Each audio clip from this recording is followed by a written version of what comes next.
Good morning, everyone. Thanks for joining us right up at 7. I'm Tracey McCain. I'm Nuclo. You're watching Eyewitness News here on the Wax. A lot to talk about, but first let's say hello to meteorologist Jill Gilardi, because that forecast is really our big story today. Another first alert weather day today for that heat, right? Yeah, I'm holding off until Friday to mow the lawn. So okay. If you need like an excuse, like Jill said, just do it Friday. Yeah. If your neighbors start complaining that your grass is really long.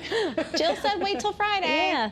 I mean, of course, you know, those that are in the business, it's a different story. And you guys got, you know, the high powered, you're done in like 2 seconds. I'm like the little push mower, here I go. So yeah, we're talking about the heat, humidity. It gets rough. And especially, you know, when I'm done with work around 2 in the afternoon, that's the worst time of the day to be outside doing anything strenuous. So that's another reason. It's like, we'll just hold off a couple more days. The heat index values today and tomorrow, 95 to 100 plus. So yeah, you could get a heat-related illness if you're not cautious. And that's the big weather headline today. Heat advisory impacts the entire state today and tomorrow. Well, fog is impacting some areas this morning, especially along the immediate shoreline, like pea soup, as we like to call it, 73 degrees there. As you go inland, visibility improves, but it's not perfect inland. But the thicker fog has certainly set up along the immediate shoreline, a little bit patchier nature inland. So the fog burns off gradually this morning. We will get into plenty of sunshine, steamy sunshine, and we're going to focus on that feels like temperature. So ahead of yesterday, feeling in the 90s by 11 o'clock this morning. Inland, we're going to feel, and the shoreline, mid and upper 90-degree range to near 100. But relief is on the way. We are timing it out, coming up a little later in your first alert forecast. All right, let's get a check on traffic with Caitlin. Good morning. Good morning, Jill. Good morning, everyone. So obviously another hot and humid start, hazy as well here on your Wednesday. Crank the AC as you're heading out the door, hopping in the car. No people, no pets left in those vehicles. Just a friendly reminder. Also, wanted to just give you the first alert here if you're traveling through Greenwich here this morning. 95 northbound, so backing up into New York, is seeing some delays because of a crash there. So again, that's on the northbound side. I don't think it's going to really impact too many of you.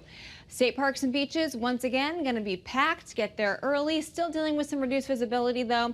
Jill was just talking about this. This is along the shoreline, 95 north and southbound by Neck Road in Old Lyme. So again, unfortunately, we are dealing with some of that. Rest of the state, though, bright sunshine. You can see you're going to need the sunglasses here in Vernon, 84 east and westbound, Meriden along 691, here in Middletown along Route 9, and here in Hartford on 91.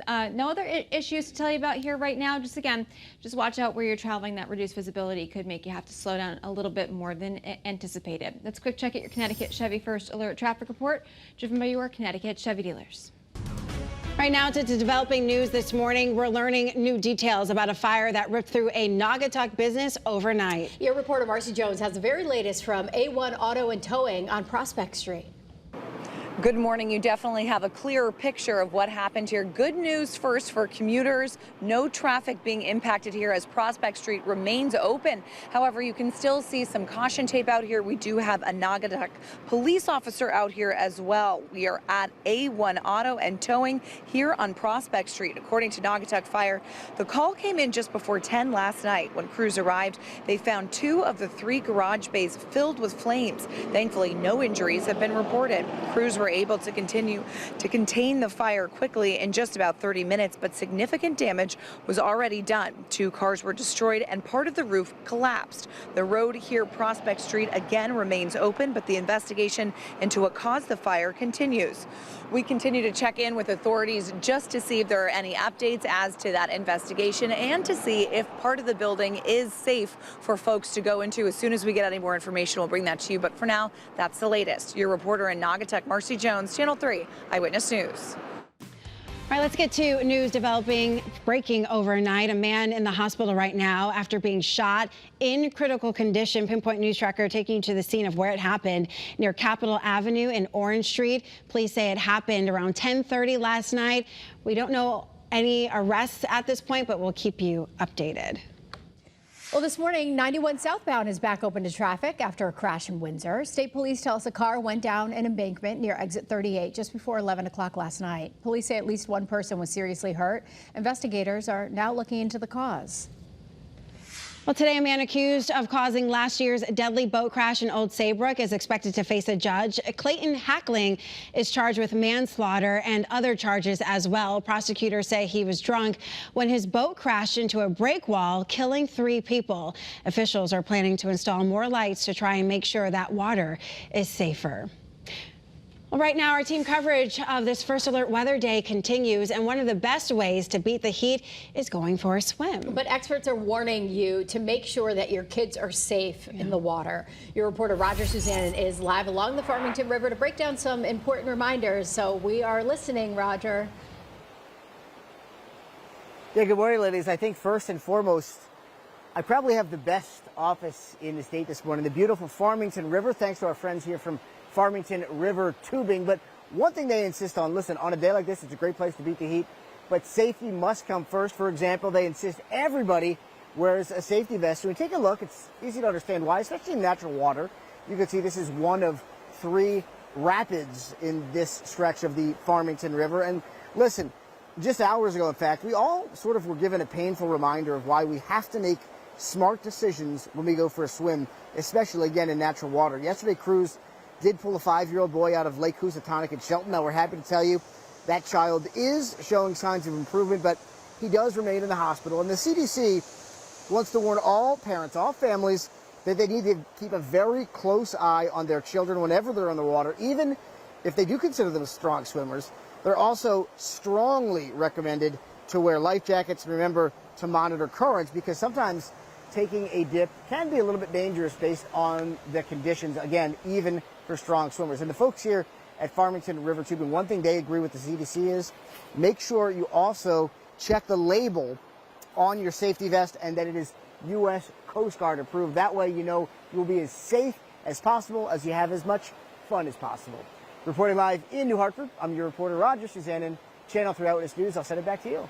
All right, Raj, be safe out there. This morning, a reminder, there are free places where you can go to cool off in this heat. It's part of the state's extreme hot weather protocol. A number of cities and towns, including Hartford, Waterbury, and New Haven, have open cooling centers. Some have even extended hours at their pools and splash pads. You can find a cooling center closest to you by calling 211. We've also put that full list on our website and our mobile app. Well, today, a former Bethany Parks and Rec employee is expected in court to face child sexual assault charges. Anthony Mastrangelo is accused of abusing multiple children during an after-school program. He has pleaded not guilty. The town's first selectman also resigned about this after a report found that she waited to remove him from his position despite knowing about the abuse allegations. Well, today, a man at the center of a Bridgeport double murder investigation is expected to be released from prison. Adrian Peeler was convicted of conspiracy to commit murder in the shooting deaths of Karen Clark and her 8-year-old son in the late 90s. He finished serving that sentence a few years ago and has since been serving a 35-year sentence for a separate drug-related conviction, but received a pardon from former President Joe Biden.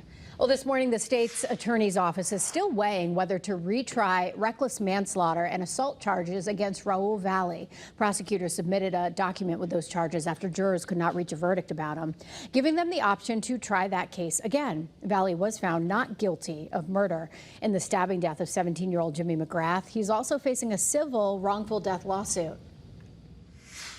Well, today, Governor Lamont is expected to unveil plans to provide funding for community health centers around the state. The centers provide health care to more than 400,000 patients in Connecticut each year, regardless of their ability to pay. Advocates say cuts to Medicaid are putting them at risk. Good morning, everyone, on this First Alert Weather Day today and tomorrow. It's all because of the dangerous heat levels and that feel for our body. It becomes very challenging to cool off in. But Friday, improvement, let's try to say that again, relief, and it lasts at least into the front part of the weekend. Looking 50-50 though. Sunday continues to trend a little wetter. Right now, temperature's not bad in the low to mid 70s. We have some fog out there. Visibility not the greatest across eastern Connecticut and especially along the shoreline, and even locally dense up towards Torrington where a lot of bugs are flying around. Okay, and temperatures today getting toasty, upper 80s there. We have brighter skies in Hartford, low 90s today, and then there's the fog. You can see it in Old Saybrook with 80s for highs. Remember, the whole state's going to be feeling hot, but we'll get into the good stuff. Let's talk about relief before we get more rain back in here and warmer temperatures. I'll be back in the next 5 minutes or so.